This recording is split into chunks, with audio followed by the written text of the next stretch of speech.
Hello, welcome to this Poetry Changes Live special edition. People often ask me, what's your favourite poem? Or who's your favourite poet? Or what's your favourite kind of poem? What form of poem do you like best? And I find it difficult to answer because I tend to change.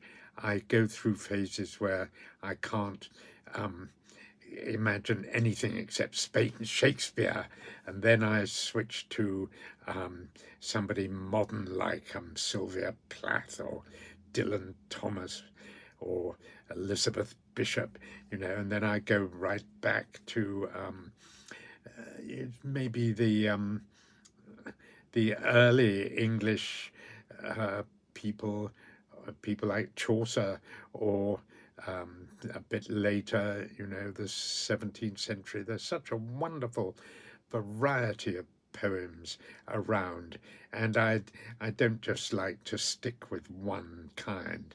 But right now, I'm revisiting a very beautiful, to my mind, and very interesting type of poem that was first conceived in, I think, the 16th century in France. It's called a Villanelle, and it's a kind of poem with a refrain that repeats itself. And the refrain can differ from verse to verse, but it keeps coming back in one of two lines usually. Good examples of poems like that are Dylan Thomas's "Do Not Go Gentle into That Good Night," or Sylvia Plath's Mad Girl's Love Song, of course. They're very, very powerful because of that repeated refrain, because it's always a line that has a real punch to it, I find. And it has that great power of repetition that poetry always does have when lines are repeated. On the other hand, a villanelle is quite a strict structure, and can sometimes become a bit obsessive and over the top, some people think.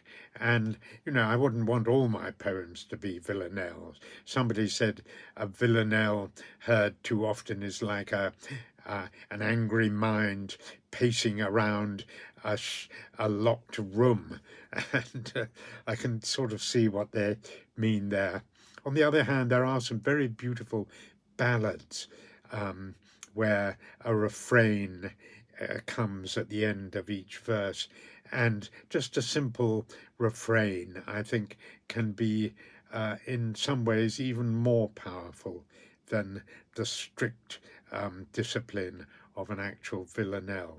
I'm going to give you a couple of examples of villanelles that I find very wonderful, and then I'll give you a ballad as well, which I think is even nicer. It's one of my all-time favorites. I'm going to give you two villanelles by two different women, both in the 20th century. They're both American women. One is Elizabeth Bishop, and the other is Sylvia Plath. They both had their troubles in life, but they both were capable of amazingly powerful emotional outpourings in some of the most moving poetry that I think has ever been written, certainly ever in the 20th century. And first of all, I'll start with Sylvia Plath, who, of course, tragically killed herself at in her 30s. It's a long story, I won't go into it, but love was at the heart of it, really. But she wrote this and many other, well, when I say many other, she didn't write that many poems. She only published two great books of poetry, but this one is one of her best known, and I think one of her very best, Mad Girl's Love Song. It's a Villanelle with a refrain at the end of each verse. Of course, 6 verses in a Villanelle. Here we go. Mad Girl's Love Song by Sylvia Plath. I shut my eyes and all the world drops dead. I lift my lids and all is born again. I think I made you up inside my head. The stars go waltzing out in blue and red. An arbitrary blackness gallops in. I shut my eyes and all the world drops dead. I dreamed that you bewitched me into bed and sung me moonstruck, kissed me quite insane. I think I made you up inside my head.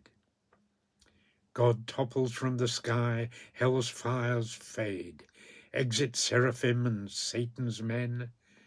I shut my eyes and all the world drops dead. I fancied you'd return the way you said, but I grow old and I forget your name. I think I made you up inside my head. I should have loved a thunderbird instead. At least when spring comes, they roar back again. I shut my eyes and all the world drops dead. I think I made you up inside my head. Spare a thought for Sylvia Plath.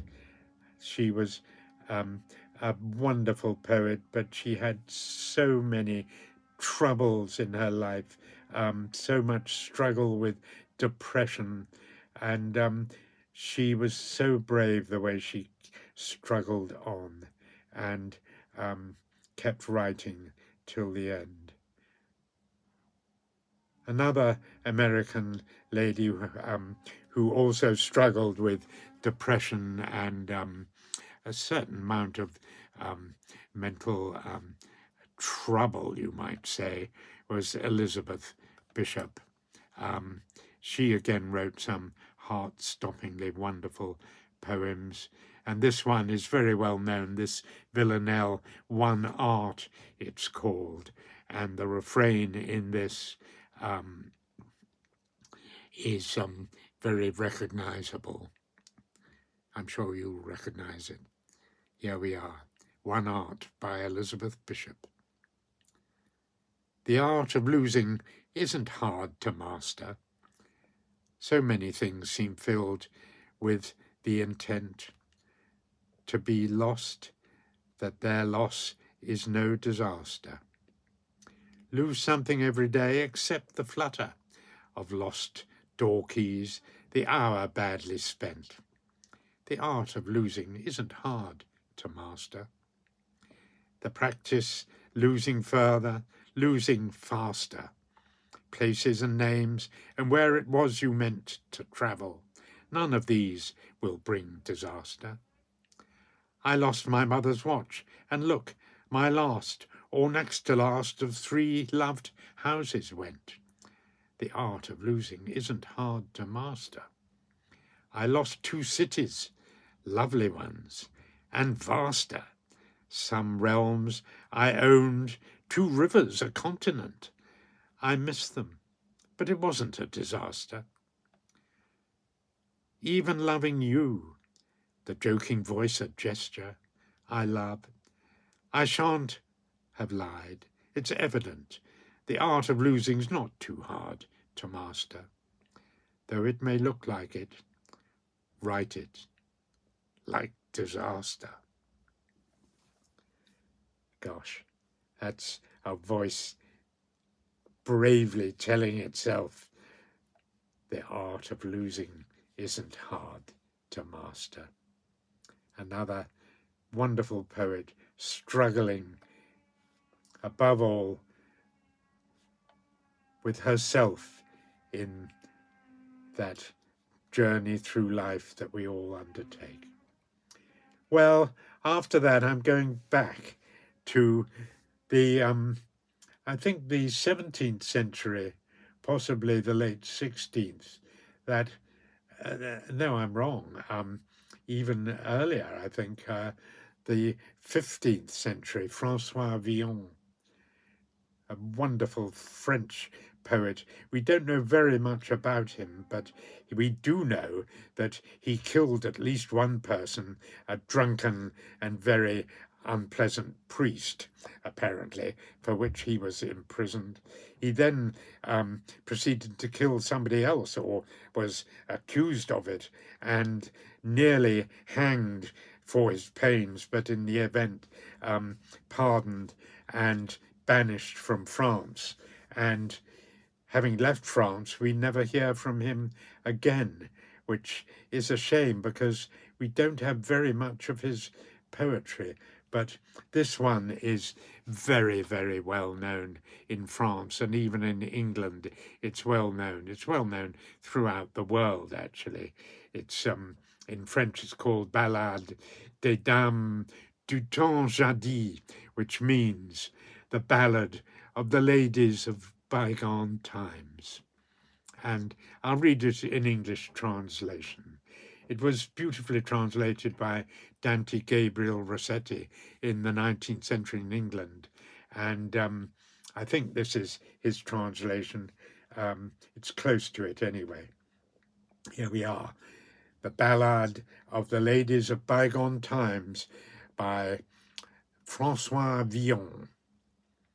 Tell me where, or in what land, is Flora, the lovely Roman, or Archipadia, or Thais, who was her first cousin, or Echo, replying whenever called, across river or pool, and whose beauty was more than human.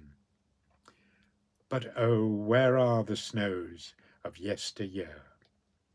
Where is that brilliant Lady Eloise, for whose sake Peter Abelard was castrated and became a monk at Saint Denis?